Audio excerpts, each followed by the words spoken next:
પગની પીંડી દુખવી મતલબ કે ઘૂંટણની નીચેનો જે પગનો પાછળનો ભાગ છે જેને પીંડીઓમાં દુખાવો થાય, પીંડીઓમાં ખેંચ જેવા તકલીફ થાય, આવી સમસ્યા લગભગ દરેક ઘરમાં જોવા મળે છે. તો મિત્રો, આજે હું તમને એનો ઉપાય બતાવું છું કે પગની પીંડી દુખવાનું કારણ શું છે અને એનાથી બચવા માટે ઉપાય શું કરવો જોઈએ. નમસ્કાર દોસ્તો, હું વૈદ્ય જાગૃત પટેલ, MD આયુર્વેદ સ્વાસ્થ્ય આયુર્વેદ ક્લિનિક, કતારગામ અને યુનિવર્સિટી લાઇટ વિસ્તાર. દોસ્તો, મારા ઘણા બધા પેશન્ટમાં એ સમસ્યા જોવા મળે છે કે પગની પીંડીઓ દુખે છે, રાત્રે પગના ગોઠલા ચડી જાય અથવા તો ક્યારેક નસ પર નસ ચડી જાય છે, આવી તકલીફ થાય છે. અને આવી તકલીફ હમણાં દરેક ઘરમાં કોમન થઈ ગઈ છે કે દરેક લોકોમાં આ તકલીફ થવા લાગી છે.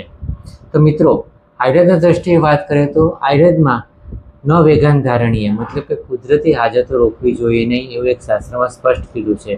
કુદરતી હાજતો કોની છે? જેમ કે ભૂખ લાગે, છીંક આવે, બગાસો આવે, ઓડકાર આવે, રાત્રે ઊંઘ આવે, ઇવન તમને રડવું આવતું તો રડવાના વેગો રોકવાના નહીં. એવી રીતે 13 પ્રકારના વેગ બતાવે છે આચાર્ય ચરકે, જે 13 વેગોને રોકવા જોઈએ નહીં.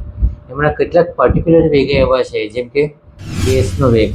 ગેસની હાજત થાય, પેટમાંથી વાયુ નીકળતો હોય એટલે, પરંતુ ક્યારેક સંકોચવશ લોકો એને રોકી રાખે અને પેટમાં વાયુ ભરાઈ રાખે.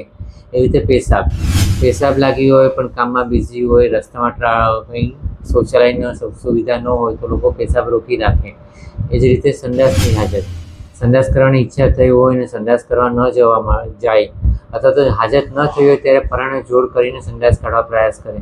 તો આવી બધી ક્રિયાઓમાં જ્યારે આવી બધી વેગો રોકવામાં આવે છે અને બળપૂર્વક સંડાસ કરવાનો પ્રયાસ કરવામાં આવે છે ત્યારે શરીરમાં વાયુનો પ્રકોપ થઈ જાય છે અને વાયુ વધે છે. અને એ જ્યારે વાયુ વધે છે ત્યારે એનું એક સિમ્ટમ્સ એ છે કે પિંડિકો દ્વેષ્ટન, મતલબ પગની પીંડીઓમાં દુખાવો થાય, પગમાં કળતર થવો એવો દુખાવો થાય, પછી આમ પગ ખેંચવાનું મન થાય, કોઈ પગ દબાવી દે તો સારું લાગે. કેટલાક પેશન્ટોએ જોયું કે સાથે પગ પર એકદમ ટાઈટ રીતે દુપટ્ટો બાંધી દે પછી ઊંઘ આવે. તો આ બધી સમસ્યા થાય છે. એટલે જો તમને પગની પીંડી દુખતી હોય તો એનું એક જ કારણ છે, તમારા શરીરમાં વાયુ વધી ગયો છે. વાયુ કાઢવા માટે ઉપાય કરવા જોઈએ અને ફરીથી વાયુ વધે નહીં એનું ધ્યાન રાખવું જોઈએ. તો તમારા શરીરમાં વાયુ વધે નહીં અને પગની પીંડીનો દુખાવો ન થાય એના માટે હું તમને આજે ઉપાય બતાવું છું. એના ઘરગથ્થુ ઉપાય છે, તેને અમલમાં મૂકો તો આરામથી તમે એ સમસ્યાથી છુટકારો મેળવી શકશો.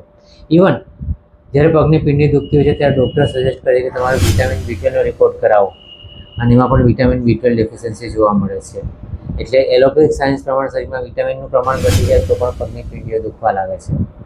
અને આયુર્વેદની દ્રષ્ટિએ તમારા શરીરમાં વાયુ વધ્યો હોય તો પગની પીંડીઓ દુખે.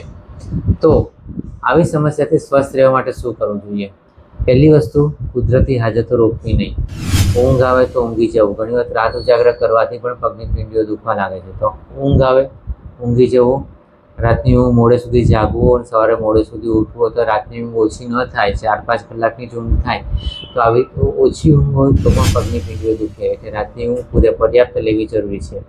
એ ઉપરાંત કીધું એવી રીતે ગેસનો, છીંકનો, મળ પ્રવૃત્તિ, મૂત્ર પ્રવૃત્તિની હાજતો રોકવાની નહીં. એની તરત એને પ્રાયોરિટી આપીને એની પર કામ કરી લેવું. એ હાજતો રોકશો તો શરીરમાં વાયુ વધશે અને આ વધેલો વાયુ તમારા શરીરમાં બીજી અનેક પ્રકારની ભયંકર બીમારીઓ કરશે. એટલે ધ્યાન રાખો કે કુદરતી હાજતો રોકવી નહીં. બીજું, તમારા શરીરમાં વાયુ વધી ગયો છે તો વાયુને કંટ્રોલ કરવા માટે એક સાદો ઉપાય છે, ગરમ પાણી પીવા લાગો. ગરમ પાણી પીશો તો શરીરમાંથી વાયુ નીકળશે અને દુખાવો મટશે. ઇવન પગની પીંડી પર ગરમ પાણીથી શેક કરો તો પણ દુખાવો ઓછો થઈ શકશે. એટલે બધા તમારે ગરમ ઉપાય કરવાના છે. ગરમ ઉપાય કરવાથી શરીરમાંથી વાયુ જશે અને દુખાવો જશે. એટલે ગરમ પાણી પીવો.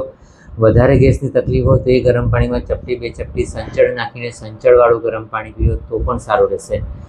સાથે સાથે જો તમને અપચાની સમસ્યા હોય તો તમે ગરમ પાણીમાં સૂંઠ નાખીને 2 ચપટી સૂંઠ નાખેલું સૂંઠવાળું ગરમ પાણી પીશો તો એ તમારી અપચાની સમસ્યા પણ મટાડશે અને ગેસ પણ દૂર કરશે. ઘણી વખત પેલા પતલા ઝાડા થતા અને પગ ઢીલા થતા જતા તો પગમાં પાણી થઈ જતા, એવી સમસ્યા રહેતી હોય તો એમાં તમે સૂંઠવાળું ગરમ પાણી પીશો તો એનાથી તબિયત સારી રહેશે. સાથે સાથે જો પેટમાં વાયુ વધારે ભરાયો છે, વાયુને કારણે ગેસની તકલીફ વધારે થાય છે, ઇવન ઘણી વખત માથું પણ ચડી જાય, આ બધું માથું પણ પકડાઈ ગયું હોય, તો આવું જ્યારે વાયુ વધી જાય છે તો ત્યારે તમે અજમા નાખેલું ગરમ પાણી પીઓ અથવા તો અજમો ચાવી જાઓ અને ઉપર ગરમ પાણી પીઓ. એ રીતે પ્રયોગ કરશો તો પણ શરીરમાંથી વાયુ નીકળી જશે અને વાયુ મટવાથી તમારા શરીરમાં પિંડીનો દુખાવો, માથાનો દુખાવો એ સમસ્યા દૂર થઈ જશે. રાત્રે પર્યાપ્ત ઊંઘ લેવાની છે. ઘણી વખત વિચારો વાયુને કારણે રાત્રે ઊંઘ નથી આવતી. મનમાં વિચારો, અનેક પ્રકારના વિચારો ચાલતા હોય છે. તો વિચારો રોકવા માટે યોગ પ્રાણાયામ કરો, ઊંડા શ્વાસ લો, અનુલોમ વિલોમ કરો, આનાપાન કરો, વિપશ્યના કરો, ઓમકાર કરો, કંઈ નામ સ્મરણ કરો, કંઈ પણ રીતે મનને એકાગ્ર કરો. મન એકાગ્ર થશે, મન શાંત થશે તો ઊંઘ સારી આવશે અને પગની પિંડીનો દુખાવો દૂર થઈ જશે. એ ઉપરાંત જમવામાં ધ્યાન રાખો કે તાજો અને ગરમ ખોરાક ખાવાનો છે. ઠંડો વાસી ખોરાક શરીરમાં વાયુ વધારે છે અને તમારા શરીરમાં ગેસ ઉત્પન્ન કરશે અને પણ પિંડીનો દુખાવો થશે. એ જ રીતે વાયડી વસ્તુ, ગુવાર, પાપડી, વાલોળ, ફણસી, બટેકા, રીંગણ આવી વાયડી વસ્તુ ખાશો તો પણ ગેસનો પ્રોબ્લેમ થશે અને તમારા શરીરમાં દુખાવો વધશે.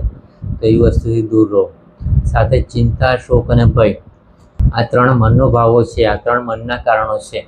એ મનના કારણોથી પણ તમારા શરીરમાં વાયુ વધવા લાગશે અને શરીરમાં દુખાવાની સમસ્યા થશે. તો આ બધા મનના ભાવોથી પણ બચીને રહો. ચિંતા, શોક અને ભયથી દૂર રહેવાનું.